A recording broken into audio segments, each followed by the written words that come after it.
good vibrations. One of the main tenets of the so-called Q plan that I've heard conveyed by many pundits, and which I'm no longer with, by the way, is that it's been all about exposing how evil and corrupt the world's control system is, so that we, the people, rise up and take action ourselves.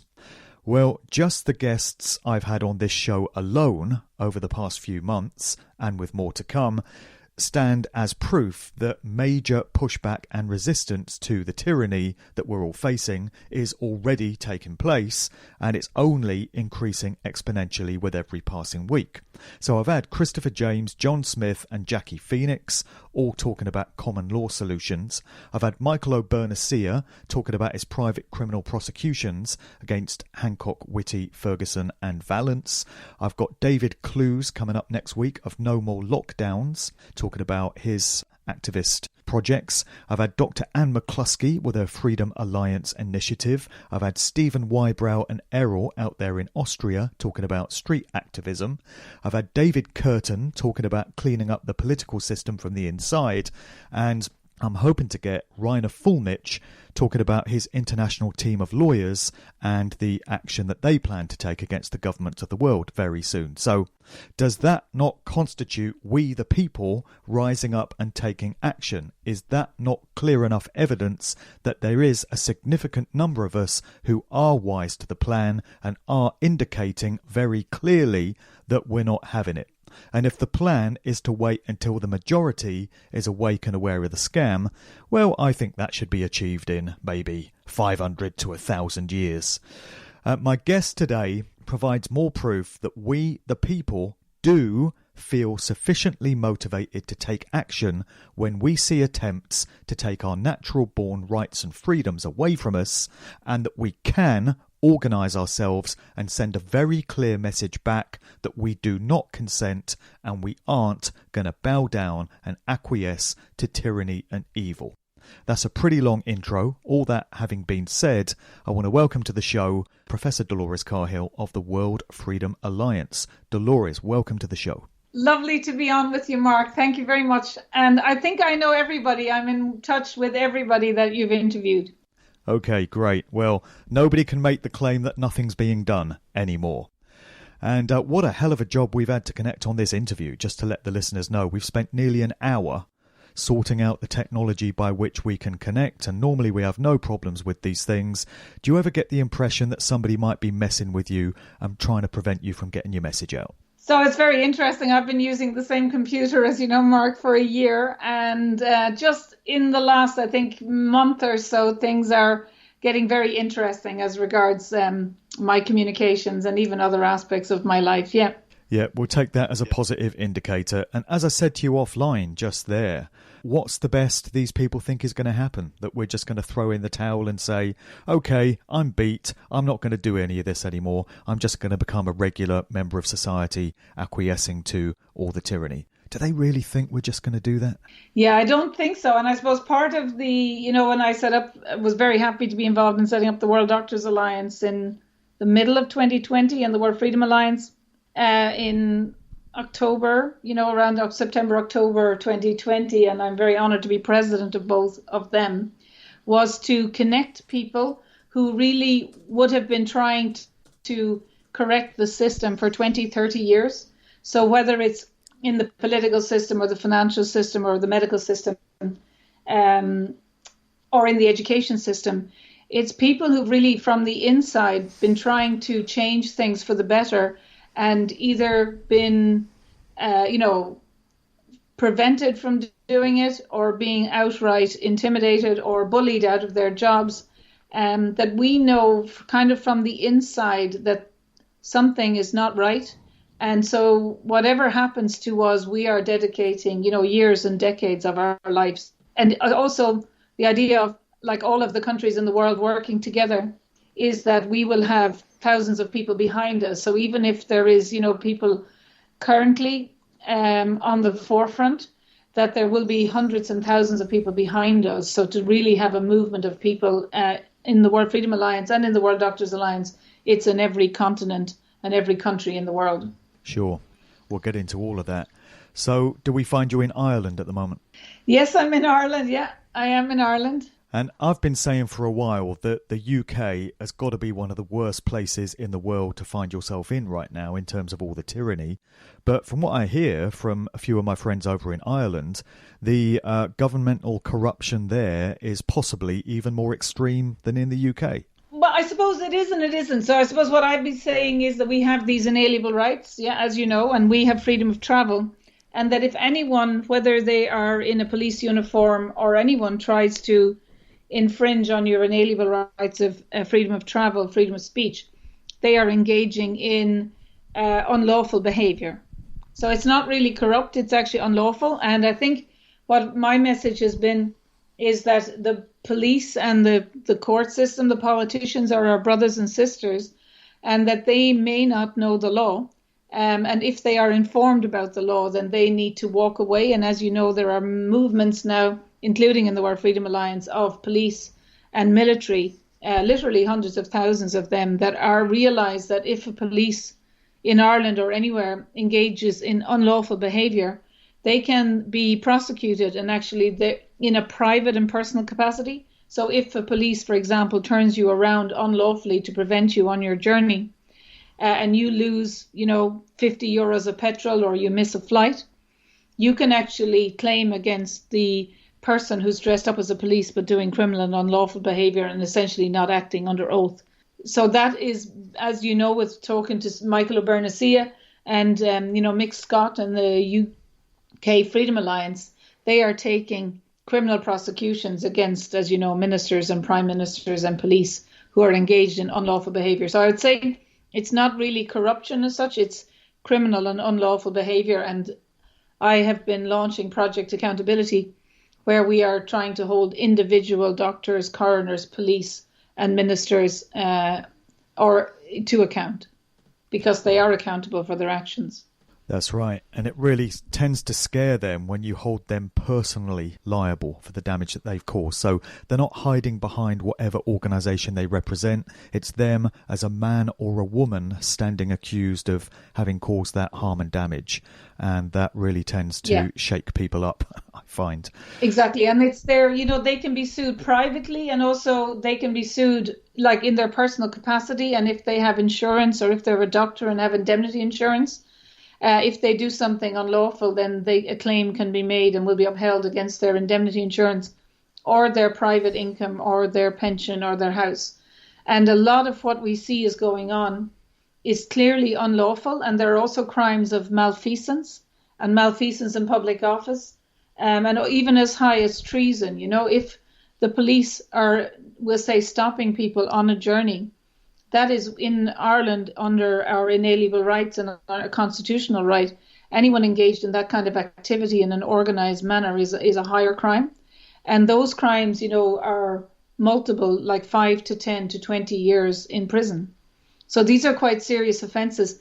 And because, I've been studying the law for 12 years, I'm not a lawyer, but I've been at grand jury and rule of law, common law, constitutional law courts in many countries over many years. So what's amazing, and what I've been saying all along, because I've been working on this for maybe 10 years, that because of our rule of law and constitutional law background in Ireland and all the 4 countries of the British Isles, and because we have freedom in our bones, we actually know what freedom is and no one can take away, that we are the centre in the world of the fight back.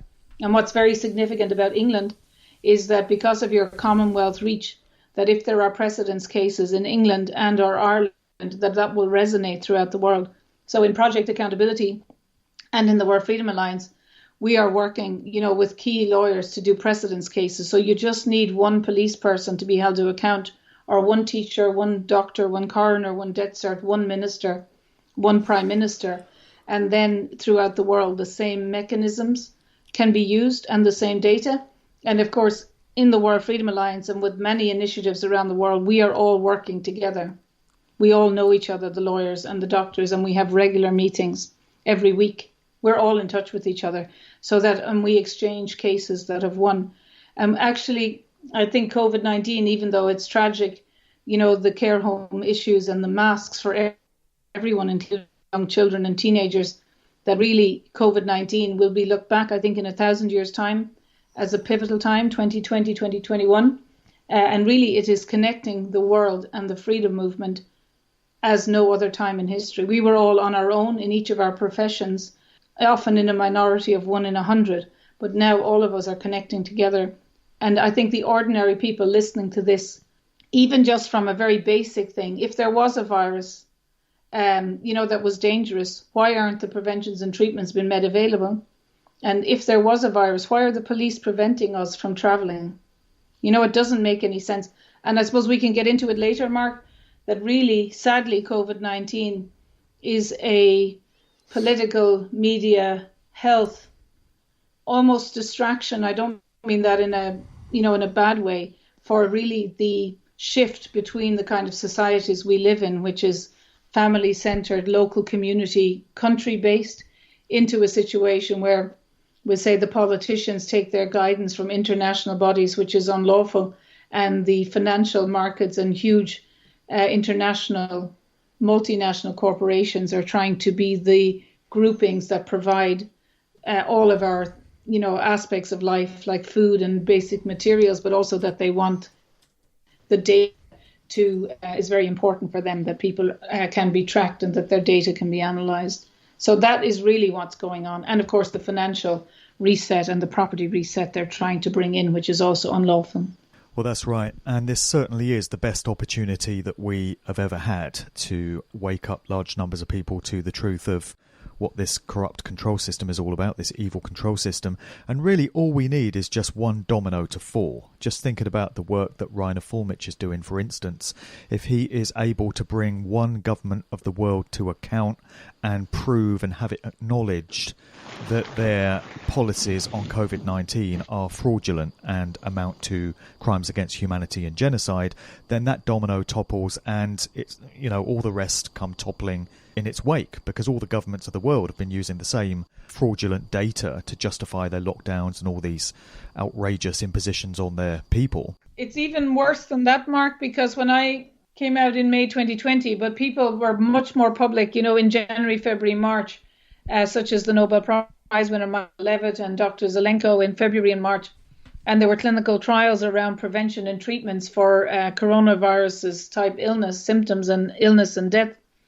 So it's actually much more serious, is that systematically between the media, the social media, politicians and the health system, is they have denied or not made the information available, which should have been available from December 2019, that you can prevent and no one need die by combinations of good nutrition, stress management, and also things like nutrition, good nutrition, vitamins D, C and zinc. And then when you have early symptoms like the Dr. Zelenko protocol in February 2020, that simple preventative dose of hydroxychloroquine and zinc. And now there's more recently ivermectin, and there's about over 20 other treatments so that no one need die. So that is a serious issue. So when I did my first interview in May 2020, I explained that this was all available. There was absolutely no need for the lockdown, but that prime ministers and ministers for health, because this was well known, denying that information and the healthcare systems denying that treatment were actually criminally culpable in not preventing deaths. And that's where you get to contributory manslaughter and malfeasance in public office and crimes against humanity. And that's why when we organised one of the first big rallies with Dr. Kate Shamari and, there was 10 other people in Trafalgar Square in July, we were a small number in each country of scientists, doctors, nurses, teachers, everyone speaking out. And each of us were maybe small numbers of voices back then. But when we came together on stage in front of over 35,000 people in Trafalgar, it was to give us the confidence and network together, which from those meetings came the World Doctors Alliance and again the World Freedom Alliance, that we, as even if we are a minority, that we all knew what was going on, and that these lockdowns, even though they were saying in March, like in Ireland, it would be 2 weeks, because we've studied this for 25, 30 years, We've seen the documents. We knew that the plan is to have the lockdowns that would go on until the end of 2025 and further out. So we were able to signal what would happen. Now, to ordinary people listening, when the prime ministers are saying this lockdown will only last a few weeks, what we were sounding like then didn't sound like it was credible. But what people have to do, even who may have thought there was an issue last year, they have to look back and say that everything really, that most of the things that we have said, how this was going to pan out, has actually come through. And in May 2020, I was saying the treatments would not be made available and that they would rush through an mRNA injection that would potentially cause harm after the injection, but in the months and years to come, through a process called viral interference, cytokine storm, antibody-dependent enhancement, that the injection or vaccination, if gene therapy, would actually enhance and make the disease worse. And so a year later, everything that I said in May 2020 has come through, and especially on the Del Bigtree interview in May 2020, I was really speaking to the future, and that what I was speaking then was to evidence to future Nuremberg trials and trials for crimes against humanity around the world, because the politicians couldn't say that people didn't know what was going on, because me and maybe 100 other people at the time were able to say exactly they would prevent the treatments, they wouldn't allow vitamin D, there was no need for the masks or the social distancing if the prevention and treatments were made available. And they only have this crisis because they're preventing treatment.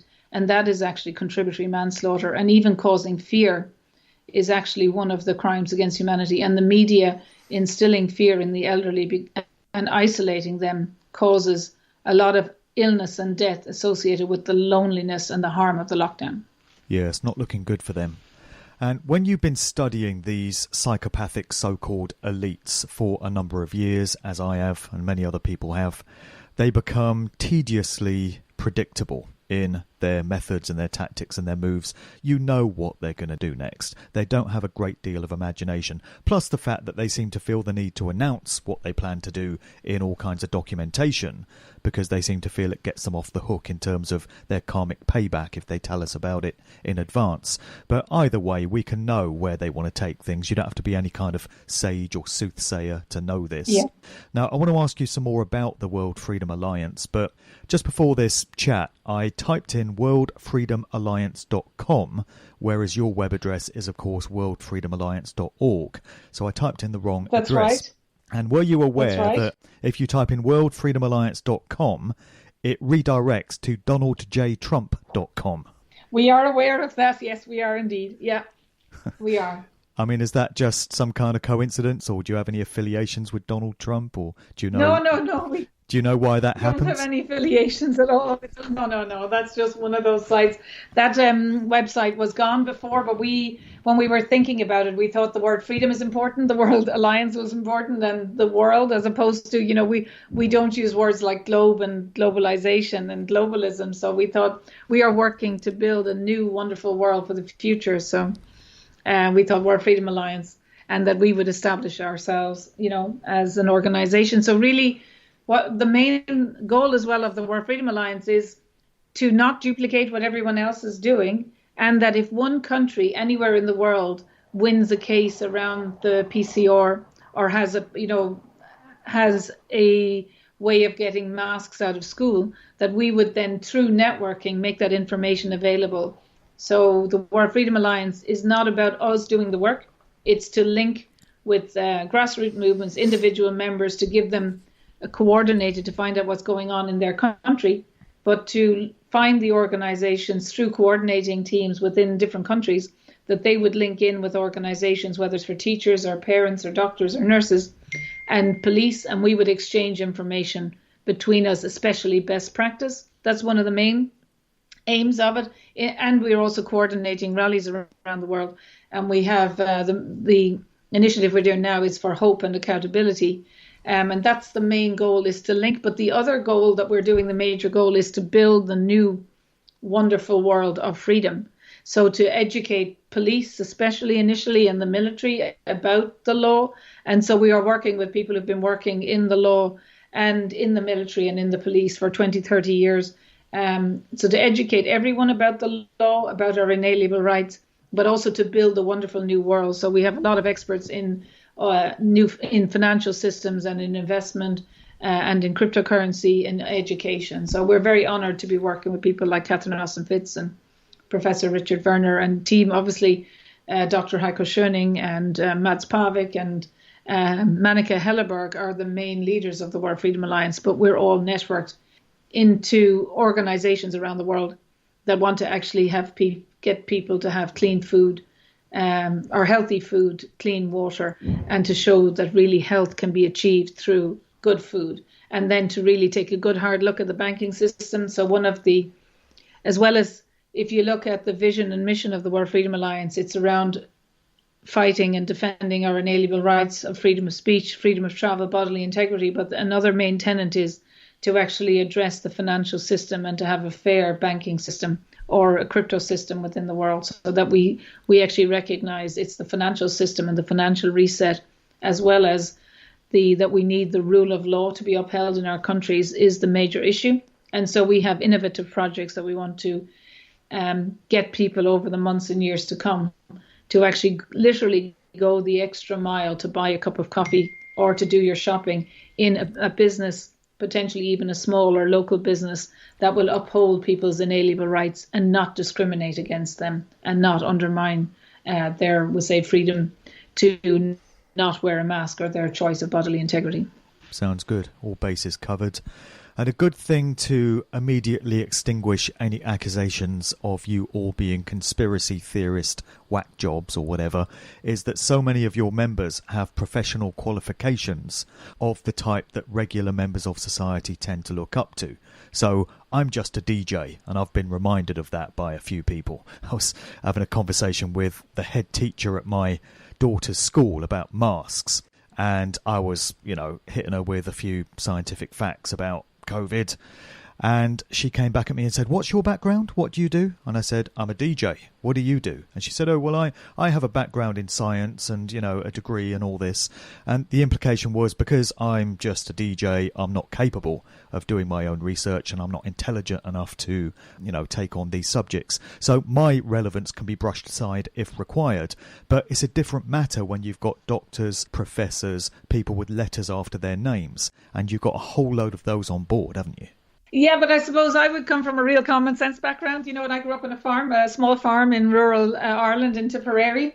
And what I've been really thinking is that people who lived back then, and grew up in that environment had much more common sense and much more, went from their intuition and what resonated with them. Mm. And the interesting thing is that freedom is really all about truth, truth and integrity, and acting honestly in the world, and challenging people, right? So freedom of speech and all of the issues here are around just freedom of speech and holding people to account and upholding the rule of law.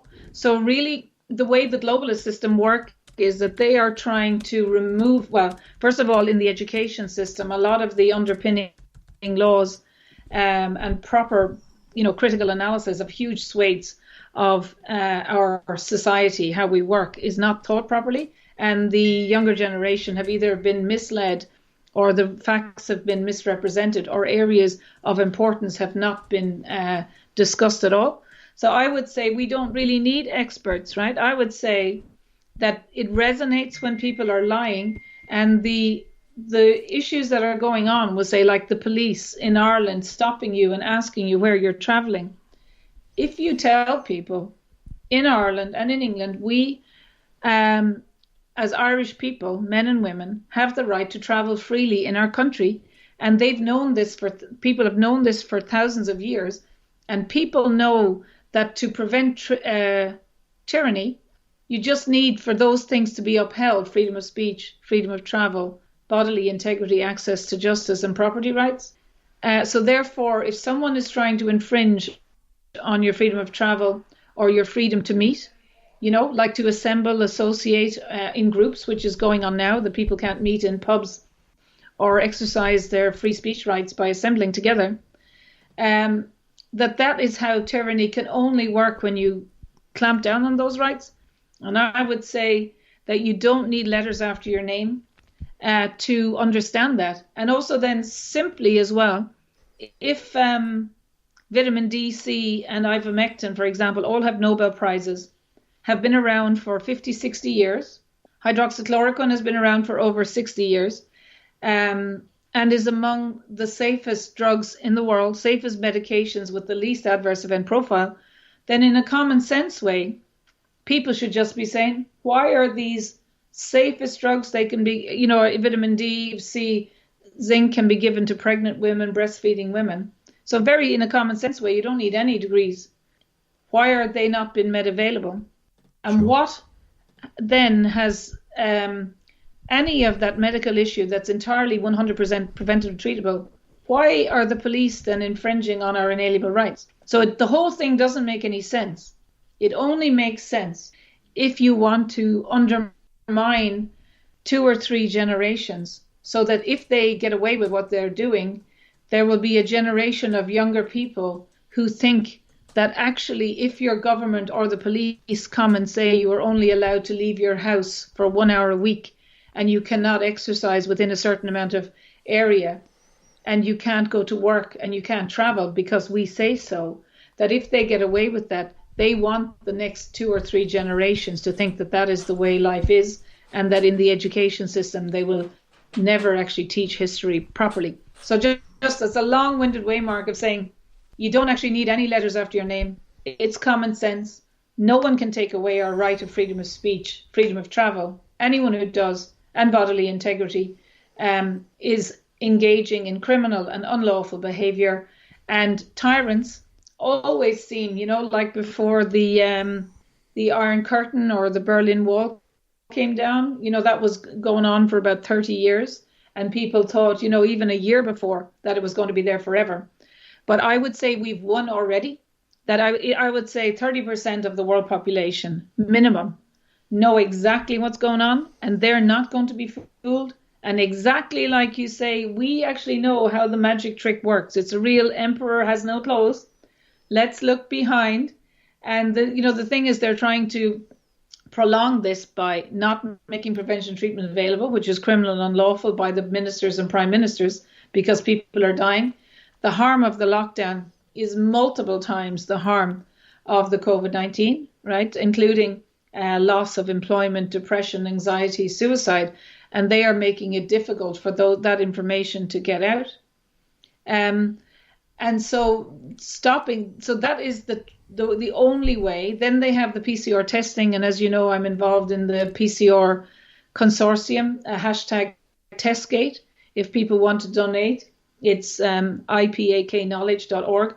And we are leading projects worldwide to sequence the PCR tests, because you would never do a diagnosis just from a positive or negative. And if those PCR tests around the world are not SARS-CoV-2, then the entire basis of the lockdown will disappear overnight. And we are working closely with lawyers all around the world to make sure that that PCR sequencing information will be made available for court cases and injunctions immediately. And also, they are saying there are variants now, and then there are mRNA injections. But those mRNA injections are causing huge harm. And I'm in touch with Reiner Fulbeck, but he had a discussion about a month ago now with lawyer Robert Kennedy. And in one Berlin home, after the injection, out of 31 people, 8 died within 2 weeks. And another 11 died after the second injection. So 19 out of 31 people died after the injection in a care home. And in Ireland, in one care home, there was 51 people with on average 3 deaths per year before. They had no deaths in the previous 5 weeks. And after the injection, which was in the newspapers, the date was well announced, and we have many of the death certs. 26 out of the 51 people died within 5 weeks. Now, in a normal functioning society, there would be police investigating that. There would be medical investigations. It would be publicized that over half of the population of the care home died directly related to the injection. There were other care homes that were injected in other weeks where the deaths may not have been as high, but that there were, in another care home that was a week later or a week earlier, the deaths were associated with the timing of the injection. So that actually shows correlation. And there's public information now, including in America and in the European adverse event reporting, that there is huge harm caused by these injections. And because these are a clinical trial, that even if there's one death directly, some of the deaths are within hours, that the whole trial should be stopped, and not stopping a clinical trial and engaging people in clinical trial without full informed consent. And it is unlawful to give people with dementia engaged in a clinical trial, and entirely unlawful to try and consider children or teenagers under 18 in a clinical trial. That really, a lot of what they're doing is really unlawful and criminal behaviour, and they will be held to account. So I think they might think they're going to push this through, but I think the world is waking up, and I would say between a third and half of the people realise what's going on is wrong, and that there is huge momentum now to hold individuals to account, including the prime ministers and the ministers for health and the civil servants and the regulators, the science advisory committees and the virology labs that should be actually checking this out and sequencing the PCR testing, you know? Yep. Well, I agree with you on that. The cat is out of the bag and it's not going back in anytime soon. And I do agree with you also on common sense. There's been a lot of casualties over the past year, and one of the main ones is common sense. The lost art of personal discernment seems to have fallen by the wayside. I do just want to clarify your stance on something. I've got a question from a listener which was sent in when she found out that I was due to be chatting to you. So I'd like to just read this out and get your take on it, if I may. So this person asks, would it please be possible to request a question to her about the virus itself and whether or not it actually exists? This is a fundamental that never seems to have been really bottomed, as it were, yet all, on both sides, keep talking about SARS-CoV-2 and COVID. I also note that in Dr. Mike Yeadon's interview with James Dellingpole in November last year, he, Yeadon, was prepared to accept that a virus exists. But come March this year, in his second interview with Dellingpole, he's far more circumspect, sarcastic even, along the lines of, nobody seems to have any, do they? In which case, what are they testing or identifying, and what are people in turn actually suffering from and being treated for? So what's your response to that question? So that is a very good question, first of all. And so I suppose I would refer that lady to Dr. Stefan Lanka, you know, if she wants to have more information. So I'm going to give quite a nuanced answer. Is that okay? Now, I will be straight. Sure. And common sense, but I'm going to say, and I'll wrap it up at the end as well with my conclusions. But just Dr. Stefan Lanka, about 30 years ago, was doing his PhD, and he discovered viruses. I think he was studying fish, okay? And he is, I would say, the world expert in virology, as well as people like Judy Mikovich, okay? So he discovered viruses. He was able to do electron micrographs and study them, and they were in the cells. And he was able to do, you know, move them from one, we'll say, fish to another, and isolate them, identify them, and, you know, have them there if anybody wanted to analyze them. Okay. So there are people who I know, like Andy Kaufman would say, who are saying that all viruses don't exist. Okay. But I would be much more nuanced, that you can have viruses that infect plants and fish. Okay. And there may be viruses that infect humans.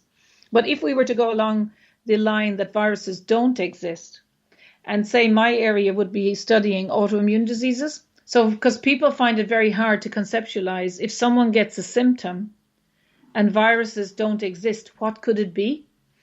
And so I would just get them to reflect on, for example, autoimmune diseases, where people get symptoms like multiple sclerosis or arthritis, but they're not looking for an infectious agent, you know? So, and with autoimmune diseases, it is seen that it could be you could be genetically predisposed, you could have a nutritional deficiency, or you could be stressed, and then suddenly you would get a symptom.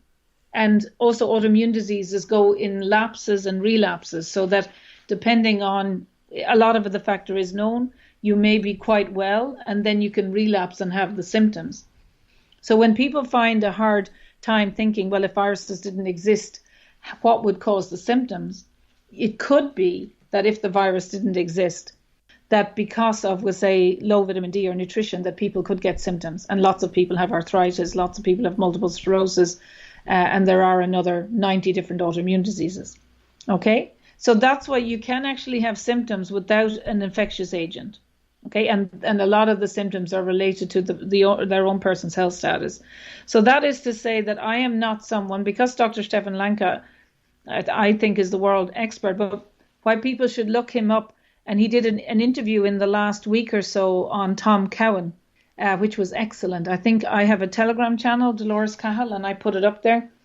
And for Dr. Stefan Lanka, he took a court case. He started to research viruses because he was mentored when he was just a PhD student by a very senior academic who asked him to look into whether there was viruses behind examples like measles.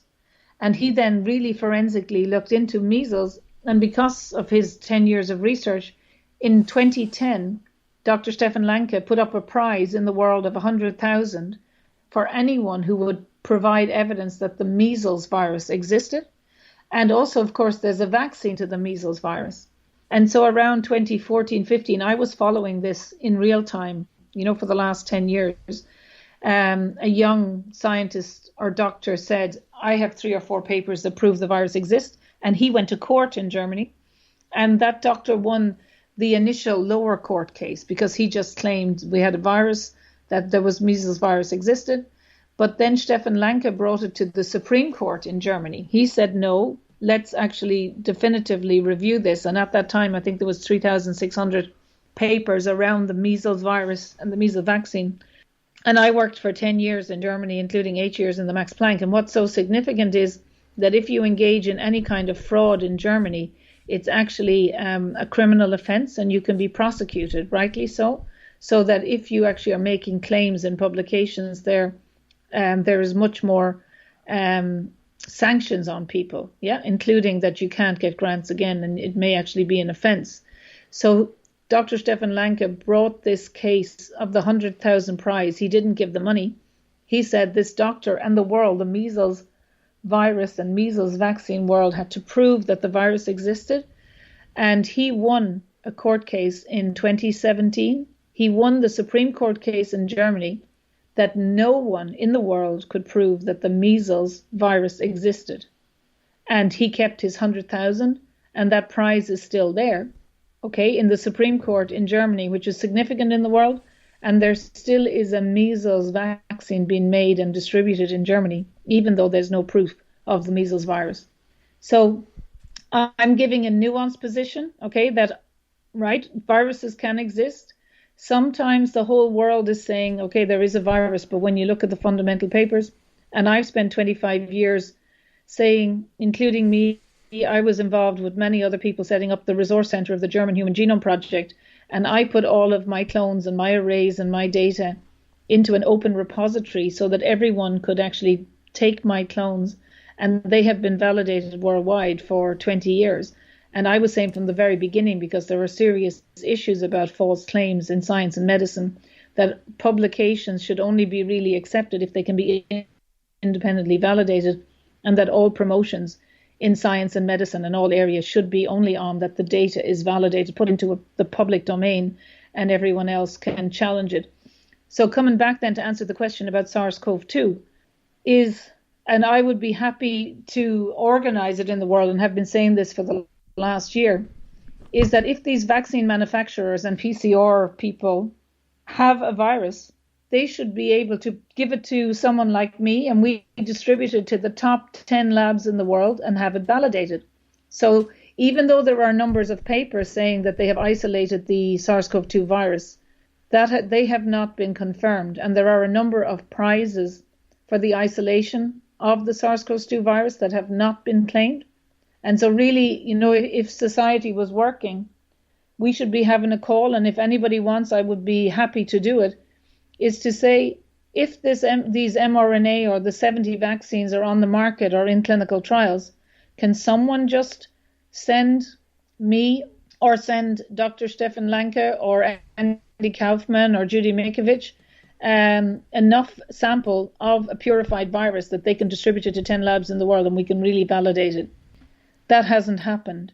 But the point is that when the first SARS in 2002-03 was circulating the world, the actual death rate in that flu year was 774 people out of a population of 7,000 million. So the chances of dying back then was 1 in 8 million.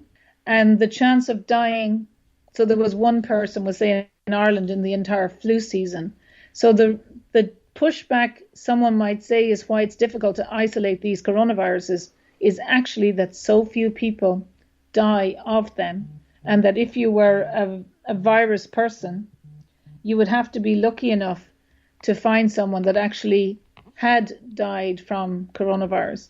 So when the World Health Organization announced the pandemic declaration on the 11th of March 2020, between December 2019 and the 11th of March, in the whole world, in the announcement, they said 4,219 people had died up until that date. And that is a chance of dying of 1 in 1.8 million. That was in all the countries in the world. 1 in 1.8 million up till those 4 months. And coronaviruses are seasonal, so they cause most of the death between December and the end of April.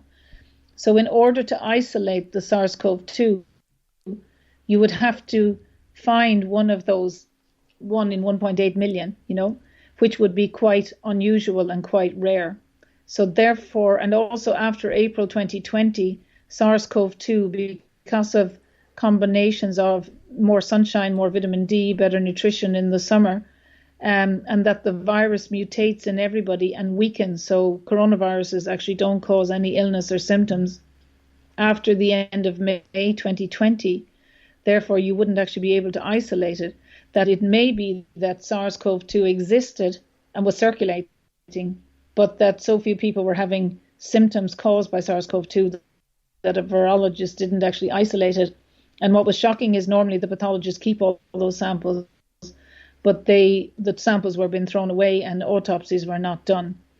So I'm saying that SARS-CoV-2 probably was quite rare, really, because most people have immunity to it, and SARS-CoV, these coronaviruses circulate and cause flu-like symptoms every second year or so, and most people, 99.9% of people, are entirely immune, so that you don't need the mass, the lockdown or anything. They're naturally immune. That it would actually be kind of difficult to find someone who actually was suffering from SARS-CoV-2 in those few months. But I would definitely say SARS-CoV-2 is not circulating now, and that's why we're doing the PCR sequencing consortium, because it could be that these positive tests are just false positives. They are, done at too high a cycle threshold, so that they are just amplifying up any kind of contaminants, either from the sample or from the buffer. Or it could be that they are positives because they're adenovirus, norovirus, or influenza. And there's an entire breach of our relationship between science and medicine, because you would never do this PCR and just say there's a positive. You should have been sequencing it. The world should have been sequencing it. And partly why I'm engaged in and was one of the initiators of the PCR sequencing project is that it's going to undermine science and medicine when people realize that these PCR tests should have been sequenced back from January, and we would have known probably from May that SARS-CoV-2 was not the causative agent, and that there was a lot of false positives, and the whole lockdown could have been prevented. Well, she's sure got an answer to that question. I know it's kind of nuanced, and it's not like yes it does or no it doesn't. I think viruses exist. This SARS-CoV-2 might have existed from December to April and caused illness, but it's probably endemic now. It's not the cause of influenza-like illness. It's some other virus, or it's just a nutritional status, Yeah. The real hot topic at the moment has become that of vaccine passports. And it seems that all roads in the COVID scamdemic were designed to lead to this place. We were always intended to get to the point where they tried to roll this out.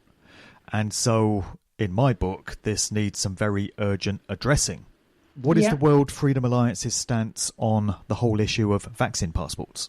So, of course, they're entirely unnecessary, and it's infringing on our inalienable rights of freedom of travel and also bodily integrity. And there's prevention and treatment, so this is entirely unnecessary. And, SARS-CoV-2 is probably not causing any illness in that. So it's entirely unnecessary. And the World Freedom Alliance is also engaging with, there are many other initiatives like Children's Health Defence, is been led in Europe by Santa Depuis, and she also, there's many doctors' organizations, and we're all coming together to see how we can push back on the vaccine passports, and also to try and challenge the members of the European Parliament to not vote for these vaccine passports. I think they are entirely unlawful, and they will cause huge harm, because many people in the summer will take these mRNA, which is really, gene therapy, and there is huge adverse events related to them. As you know, one or two of the ones have been actually stopped, either for certain age groups or in entire countries, because the adverse events are so high. So we are supporting any initiative to stop the vaccine passports, including contacting the members of Parliament with other organisations in Europe and around the world to try and get the elected members of the European Parliament to vote against this. It's entirely unlawful and irresponsible, and infringes all of our rights of privacy, of bodily integrity, of freedom to travel. And what the analogy I've been giving, it would be like 20 years ago, the European countries getting together and saying that all of the people who are positive, will say, for HIV, cannot travel, right? Because these vaccine passports are saying, well, you have to have a certain vaccine against a certain disease. But that means that if you don't have it, you can't travel.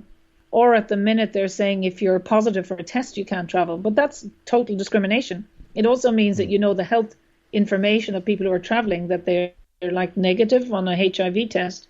So that is discriminating against people who are positive for a test. And since there's prevention and treatment, it's entirely unnecessary, and there's absolutely no need for an mRNA. And what I've been saying is it's now well established that these mRNA, the injections are causing anaphylaxis and adverse events within the first few weeks. But the major issue is the build-up that these mRNAs, 0, have been licensed before September 2020, even though they have been researched around the world for vaccines against coronaviruses and other mRNAs.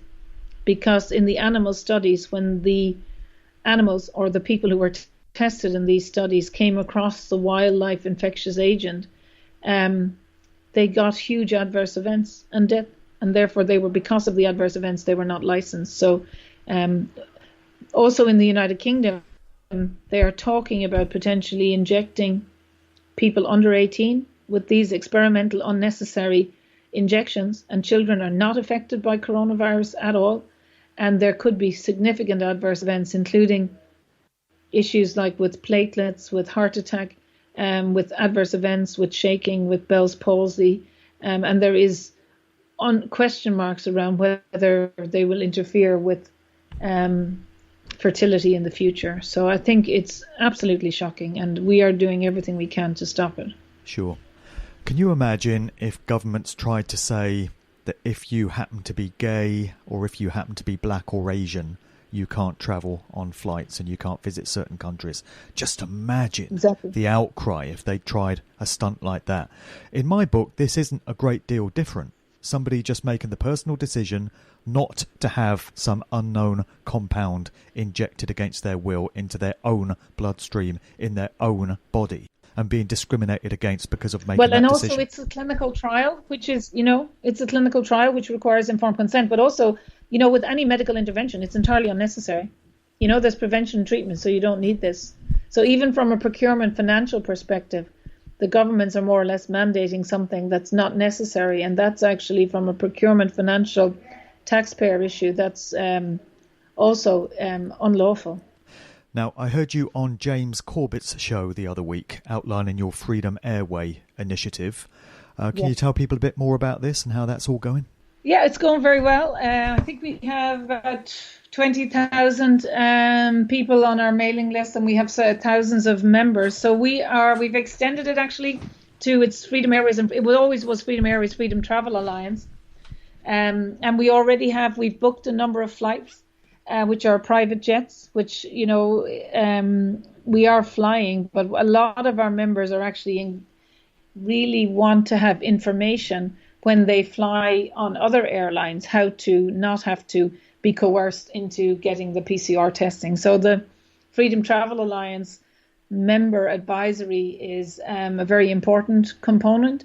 And we're also extending to relationships with ferries and other modes of transport as well, shipping and ferry and cargo, as well as airlines. And we are, very fortunate that we are working with many airline, former, retired and current airline pilots and crew, and also unions around the world, because they also don't want to be PCR tested and be injected. And there's also quite an issue around the adverse events associated with the injections, that I myself would be very worried if the pilots were injected. A lot of the adverse events come on quite quickly, and they are cardiovascular related. And so if the pilots were injected with any of these, you wouldn't actually know on a long flight, we'll say, to Australia, if all of them would not get adverse events. So I think in the future, I certainly wouldn't want to fly on an airline where the pilots were actually injected, because of the high proportion of adverse events and the issue around, the cytokine storm that happens later on in the months and years to come can come on very quickly, that people will die from this antibody-dependent enhancement or immune super priming. But people go from being very well to having organ failure within a very short period of time. So I think it's highly irresponsible for other airlines to be requiring these unnecessary injections, especially for, crew that are involved in life-saving operations. And I know around the world, a lot of the pilot groups and unions are actually saying that if there are flight crashes in the future, that one of the first things will be looked at is, were the pilots injected, and did they have an adverse event, and did that cause a crash? I've got a friend that works as a pilot with a very well-known British airline, and she said that all the pilots on board there are being coerced ordered actually, mandated into taking the vaccine. So that doesn't sound good. So that is actually unlawful and criminal, behavior as well, because this is a clinical trial, and no one can be coerced. It's unlawful to coerce people into a clinical trial, but also the harm, like the 8 people that died in one Berlin care home, and the 26 people that died within 5 weeks in one Irish care home. There are such adverse events that the harm of these injections really outweighs the necessity for them. And so there will be possibilities that these people will actually be seeking compensation from their employers. So I think this is a case where common sense has to prevail, that just because you're an employer and there is a regulation, you don't have to follow it if it's actually unlawful. So this is where, as we saw in the first Nuremberg trial, that you cannot say you were just following orders. You as an employer, and if you mandate something is well known now to cause harm, that anyone who's harmed by it under malfeasance in public office, individuals emailing people to coerce them or say you will not have a job, that those people writing those emails are personally responsible in their private and personal capacity, and are liable to be sued directly by any pilots or crew that have adverse events, or the families if they die. So supposing you find an airline or a travel operator, or even take a private jet, and the company concerned is very cool about all this COVID bullshit, and they're not going in for it, and you don't have to wear masks and do any of these stupid rules. How do you get around the problem of, when you land in another country, the airport authorities there may be seeking to implement the COVID fascism, or the immigration measures might differ from country to country? There also might be this bullshit requirement to quarantine upon arriving home, such as we have in the UK at the moment. I mean, how do you get around things like that? So what we are doing is finding initially regions and countries where they are not requiring any of these things. So for example, in the United States of America, Florida, that you can land in Florida without any PCR testing. There's no quarantining. And then there are also countries like Mexico and Costa Rica and Tanzania, and there have been court cases won in countries like Austria. So, and we could potentially take challenges ourselves. So currently we're in the art of the possible. We're flying from countries where, and also because it's all unlawful, they're in all of their written regulations and guidelines which are not law and are actually not compatible with the law or constitutional law in countries, you can actually also go find exemptions related to transportation that we don't necessarily have to go into in the interview, but means that people can actually fly without wearing these things. And of course, we check it out, both the country that people are leaving from and the country people are going to. And that is the, if you go on to FAFTA, FAFTA, Freedom Airways, Freedom Travel Alliance, or freedomairway.com, or freedomtravelalliance.com, as people can get information for just traveling on other airlines on how their inalienable rights and freedoms can be defended. So it's based on a country by country, and the regulations are changing every day.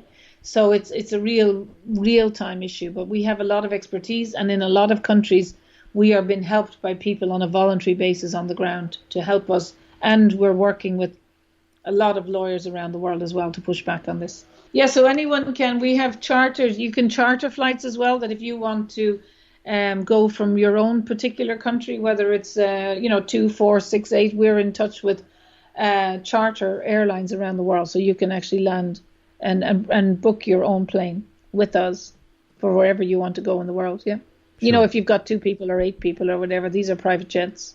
The reason why I propose, I'm working with other people as well who had an interest in the airline business and saw this as necessary, but as you may know, when I was coming back after the Stockholm meeting in October, one of the SAS airline did not honour their contract with me because I've never worn a mask throughout this. And so I was stuck in Stockholm and couldn't get back to Ireland for 4 days. And then I thought, okay, I need to set up an airline that will honour our inalienable rights and respect our privacy. So, but there are, the airline industry has been decimated, right? So, and also planes, if they don't fly, the hull of the plane the proper structure of the plane, it can actually wear, and the metal on the body can mean that a lot of the planes that are grounded may not be able to fly in the future. And there are a lot of flights going around where there's only a small number of people on planes that could carry 300 or 400 planes. Now, that is not a good business model for the airline industry. So the airline industry is one of the ones that the globalists are actually decimating, and the airports are going to become very cheap. Now, this is a huge business opportunity because the people of the world, once these criminal investigations kick in and some prime ministers and civil servants and people are held to account, people will want to fly again. And the current airlines that are infringing all these unlawful, requiring someone to wear a mask for 8 hours is actually reducing people's oxygen ability, which means that they will have health consequences, in the future. So there was a huge liability being built up by all of these airlines. So they essentially probably do not have the indemnity insurance or the reserves for all of the future claims for the harm that they've caused because of the masks, which in themselves were unlawful, and that they were explicitly requiring people to wear. So essentially the airline industry is decimated. So Freedom Airways and Freedom Travel Alliance is really the basis of the new world, not only the flying part or when you're on a ferry, but when you land, you want to have a taxi, you want to stay in a hotel, you want to eat in a restaurant. So part of the Freedom Travel Alliance is that we need to build up a world where all of these inalienable rights are respected. And it's the same with the World Freedom Alliance. We actually want people to be able to register and say they have a cafe that respect people's inalienable rights and freedoms, and that don't have to get vaccinated, and that people might literally go the extra mile to get their coffee or to use an airline or stay in a hotel that respects our rights, not only now, but in the future when maybe 20% or more of the population are vaccinated.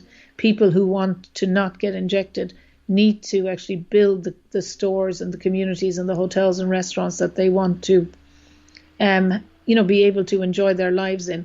And so part of everything that I'm involved in doing is ensuring that the globalists don't kill all of these industries, and that we can survive this year or 2 years to grow when all of this, becomes evident that it was unnecessary and was criminal and unlawful behaviour.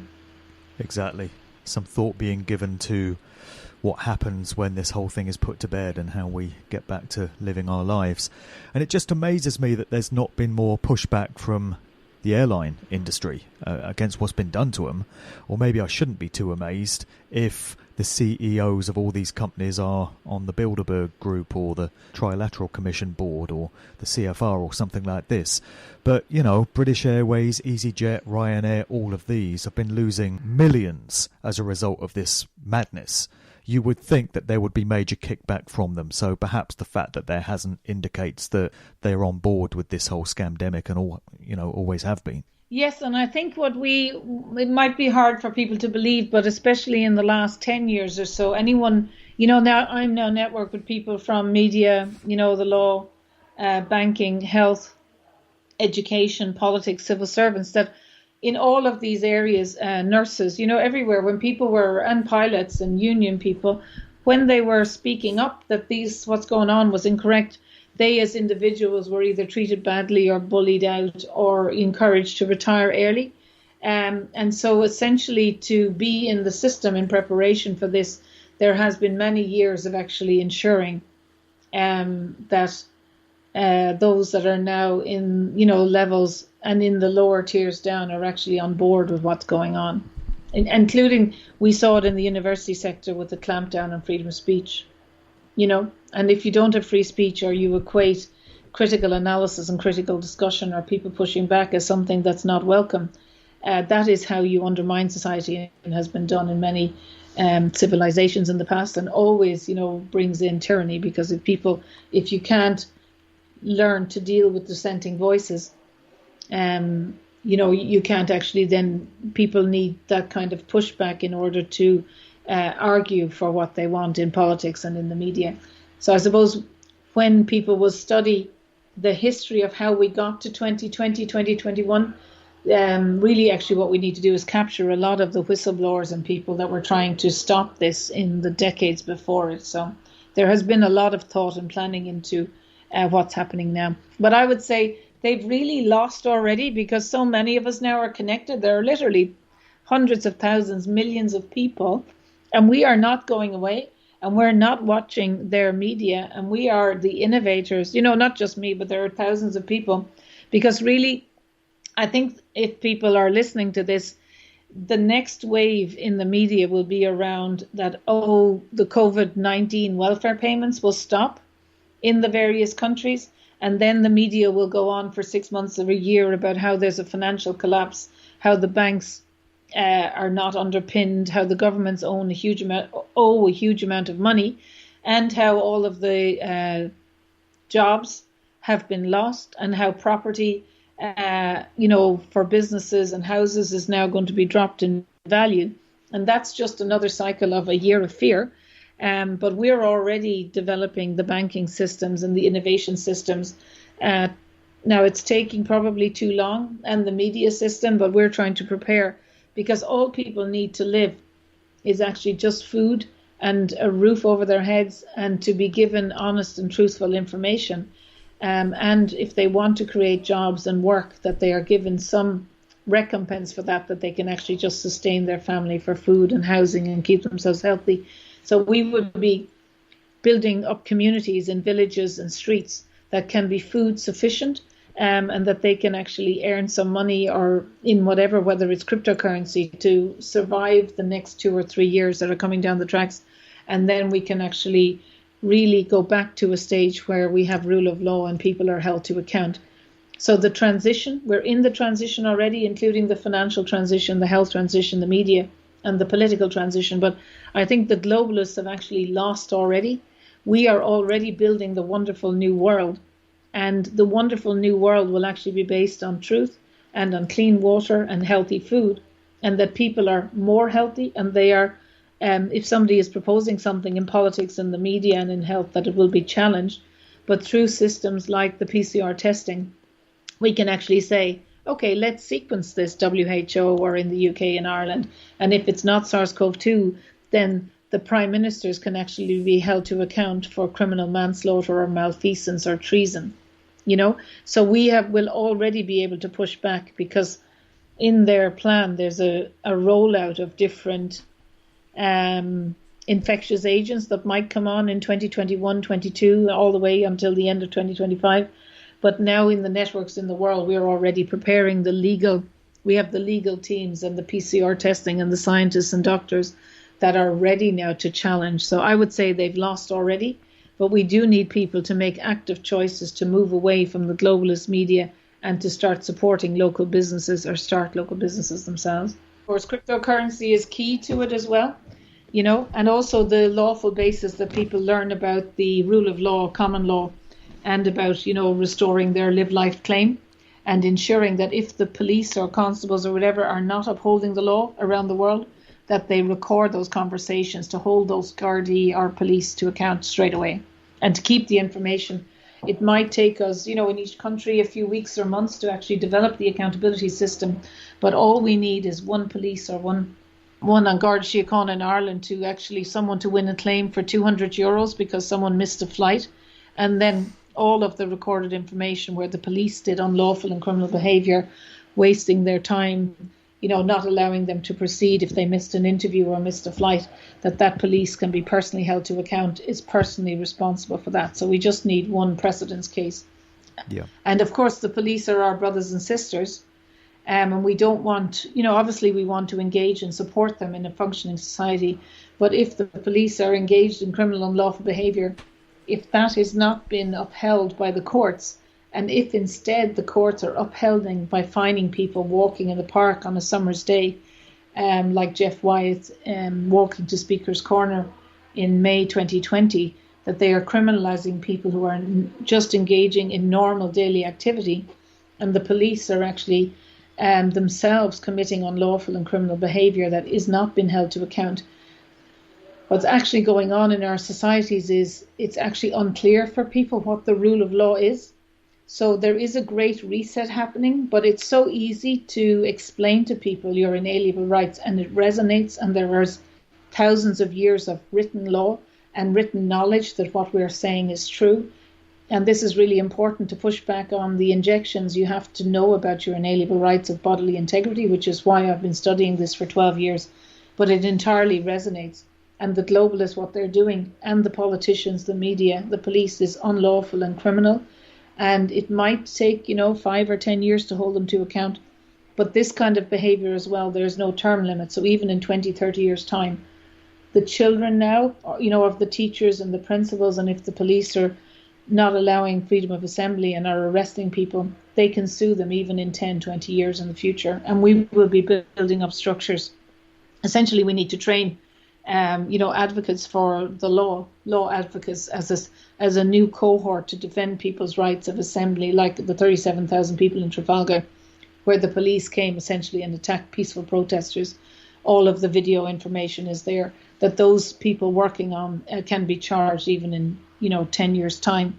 And we need to build up communities that will enforce the law so that they don't get away with it, so that they can't repeat the same criminal and unlawful behaviour in 2 or 3 years' time, or in the years to come.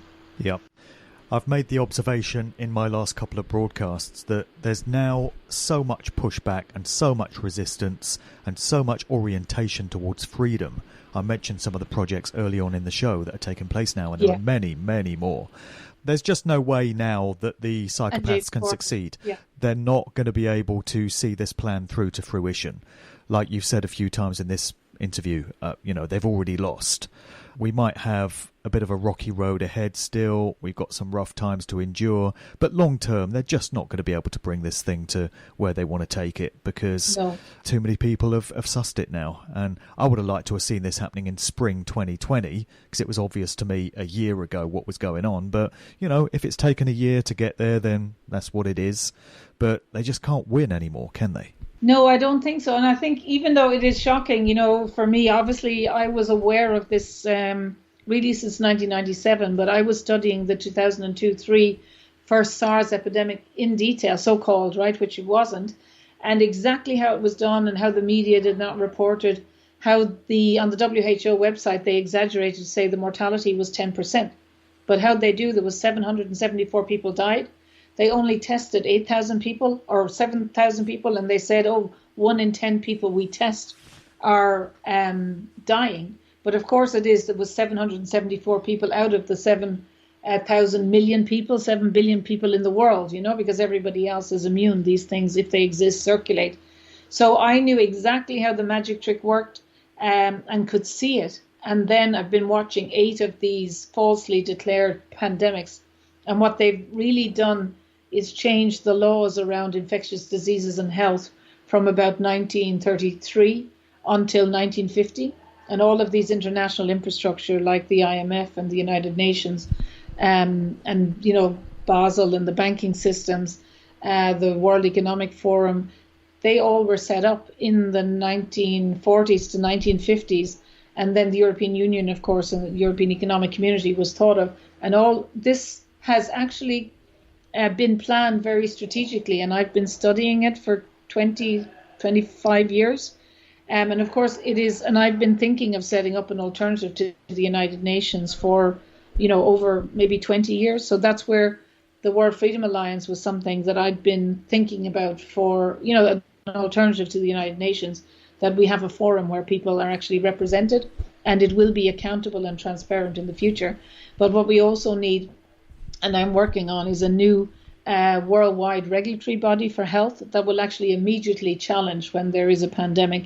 And that is something that I'm just trying to figure out. I may set it up myself initially as a private company because it's easier to do. But the idea is we need a regulatory system, with doctors and nurses that can actually challenge in the law what's going on the next pandemic quicker, and hold these individual people that make the declarations responsible, because each declaration actually causes huge harm, because the harm of the lockdown is significant, right? So there's been studies in Switzerland that would say that for, 1 year of lockdown in the United Kingdom, if there's 65 million people, that each person alive now will live 1 year shorter on average for everybody in the whole country. So 65 million years of life have been lost on average. But that actually isn't evenly distributed. It's distributed more towards the poor people in society and to the people that may have the predisposition to or developed anxiety and depression and end up dying by suicide because of the isolation and the loneliness. So each time a prime minister acquiesces to declaring a pandemic type situation with lockdown, they're actually just shortening the lives of everybody by 1 year. But that actually rests on the shoulders of the prime ministers. That is huge harm. And so that is the crime of malfeasance in public office, and potentially, Michael O'Byrne-Sia has articulated it much better than me, but it's actually treason, because there was so much information that there was prevention and treatment and it was not necessary.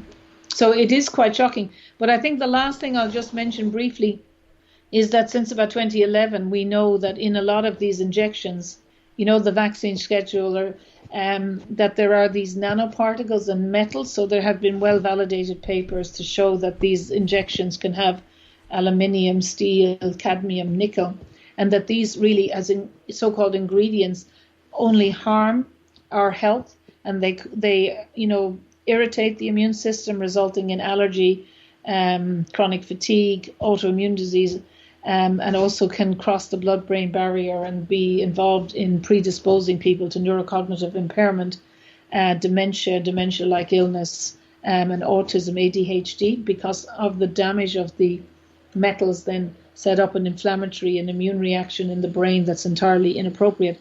So it may be that there are other components. There is a lot of patents to say that there is also potentially other components in these injections, which may mean that individuals, we say some of the patents could actually, what's injected could potentially be something that could potentially people could be tracked in the future, so that their privacy would be eroded. And we are very interested in setting up a biorepository of these vials, and also to ensure that all the batches are the same and that what's injected with different groups, we say the politicians are getting the same as everybody else, or the care homes, as a biorepository, because it would be absolutely criminal behaviour if these are clinical trials, and that there were components within the injection that was not associated with mRNA, and not to be something that would cause just good. And because of the huge adverse events now in the few weeks after these injections, it is looking like some of the components of the injection cause huge harm. Well, I commend you on your tireless and tenacious commitment to what you do. I don't know when you actually sleep with all that you do. So Well, I slept from 3:45 last night to 6:30, so I had about less than 2 hours sleep. Wow. But that's okay. I'm working with a lot of people. I'm trying to push back on a lot of fronts. So, and a lot of people contact me personally as well, and I do try to answer them as well to make, and to move things along, because I'm very honored as well to be associated with it, and I'm trying to do the best I can. So just remind people how they can get involved if they want to do something, because a lot of people contact me and they say, I want to contribute something, but I just don't know what.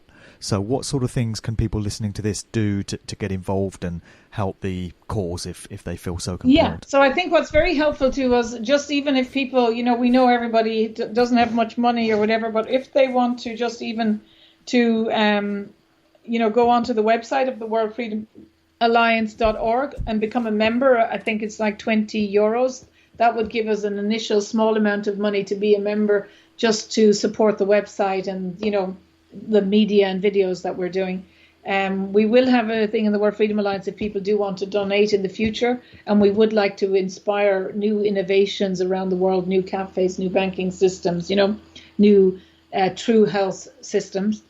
Then there's the World Doctors Alliance as well, so that's worlddoctorsalliance.com.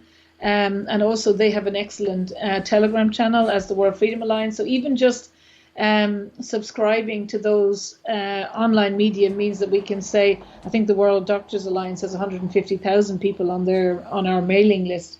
So that gives us more, the more numbers that we have. We are enrolling, I think we have meetings next week with 6 new countries. So we are actually looking for coordinating teams and individual members in all countries around the world in the next month or two, because then we can hold, and we regularly hold meetings with continent-wide meetings, and we have focus groups such as, science and health group, education, banking and innovation, rallies, in various areas, and psychology and whistleblowers, so that if people become members, or if they want to join, they can actually join those focus groups and then get the information to their own countries. And they happen on a weekly basis. There's about 7 or 8 meetings a week for 1 hour that anyone can join the law group or the health group around the world. So that's them. People can get the information, can be in touch with key people, but also try and then implement that in every country in the world. So we're engaged in all continents of the world now. So, and they can also then, if they want to as well, commit some time. So if they want to actually do something in their own country, they can be a coordinating team for the World Freedom Alliance, or, in the UK or any country. And we have people all around in Paraguay, in Tanzania, in Australia, all over the world. Yeah. So the people can volunteer their time, but if they want to volunteer their time, it would be good if they said they'd like to volunteer maybe 2 or 3 hours a week in any area. We need people, from people just providing information to IT to video. And then for me, my website is dolorescahill.com. And I am building in Ireland a movement called custodian.com, CUSTODEAN.com. And that is really to try and implement on the ground, like healthy food, custodian food or custodian health, to try and in a practical way build small communities in villages and in streets, that people can decide to buy their food from the local farmers, And it's not that I have to do it, but there's already a huge initiatives around communities working together around food and health, and try to push back on the globalist system, and also to, if there is a banking crash coming along, that people would learn the information of how to protect themselves from the crash and maybe engage in innovative new business and entrepreneurship.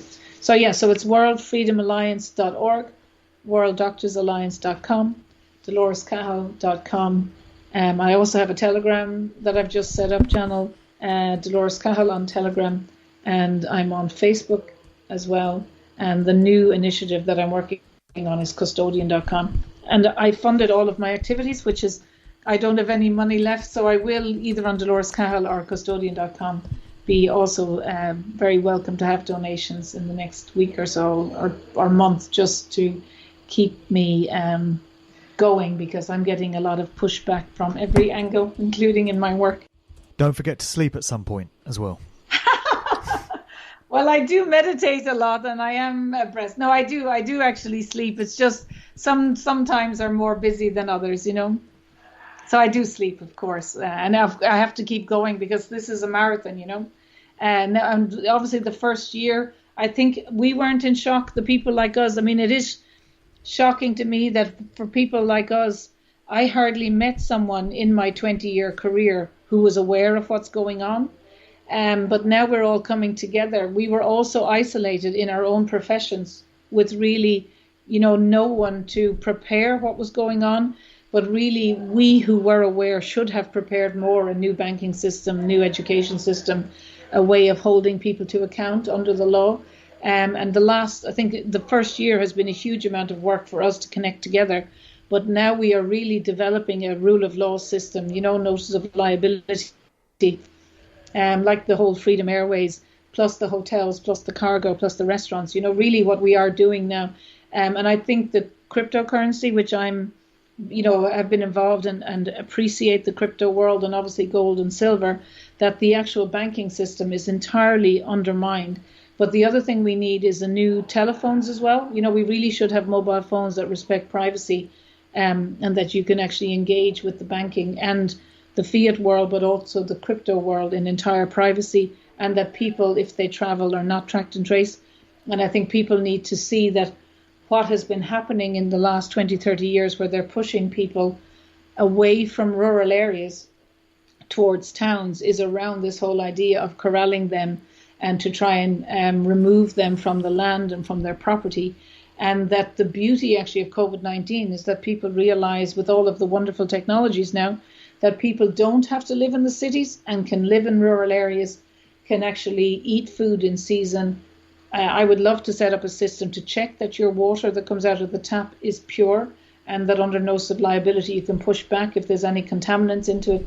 But the real solution of this is people to build bonds with their farmers and their networks to eat food in season that's local, and to have local markets, and learn to actually prepare food for themselves and their families. And the beauty is, if people can renovate and live in rural areas and rural towns, that those properties are much cheaper. You can renovate the properties and have not so much mortgages. And people in the next, 10, 20, 30 years will actually find that they have more free time, that they can engage in personal development or start their own companies, and also have more time to build family units and to volunteer in clubs and in their societies. So it's actually going to be, I think, a much better world, but the transition may take 10 years, at least. But, I think this could fall apart very easily. What we're trying to do, and why we are literally working night and day, is to underpin this with law and accountability, because the globalists want chaos. They want, they are setting this up to have a banking issue, that the countries, may be hugely indebted. There's very little welfare payments. There might be food shortages. There's already lack of seeds. That we're trying to build the infrastructure for the new wonderful world, where people can actually have enough to eat in the transition of the next year or two, but then build sustainable communities and get to know the producer of the food and make sure that the water is clean. And the healthiest people are the people who eat fresh food in season, are not stressed, and actually have very little interaction with the current medical system. Okay, Dolores, thanks for coming on the show today. Very welcome. Thank you for the opportunity, Mark. It's a pleasure to talk with you. This is just for vibrations. I'm picking up vibrations. I'm picking up good